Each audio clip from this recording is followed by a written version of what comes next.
Hi everyone, welcome back to my channel. In today's tutorial, we'll show you how to use the auto format feature in Microsoft Excel.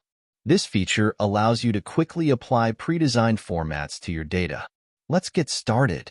First, let's add the auto format button to the quick access toolbar, as it's not available in the ribbon by default in these versions of Excel. Click on the Office button or the File tab, depending on your version of Excel. Next, click on Excel Options at the bottom of the menu. In the Excel Options window, go to the Customize section.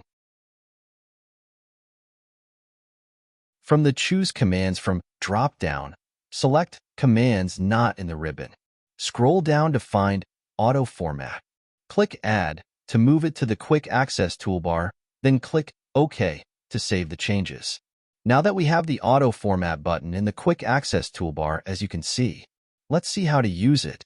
Here we have an example data set. First, select Data Cell within your data range. Here, I'm selecting a cell within my data range. Now, click on the Auto Format button in the Quick Access toolbar. You'll see a window with various pre-designed formats. Choose a format you like from the options available. Click OK, and the selected format will be instantly applied to your data. And there you have it. Your data is now beautifully formatted with just a few clicks. If you found this video helpful, make sure to give it a thumbs up and subscribe to our channel for more Excel tips and tutorials. Also, hit the bell icon to get notified whenever we post a new video. Thanks for watching, and see you in the next one.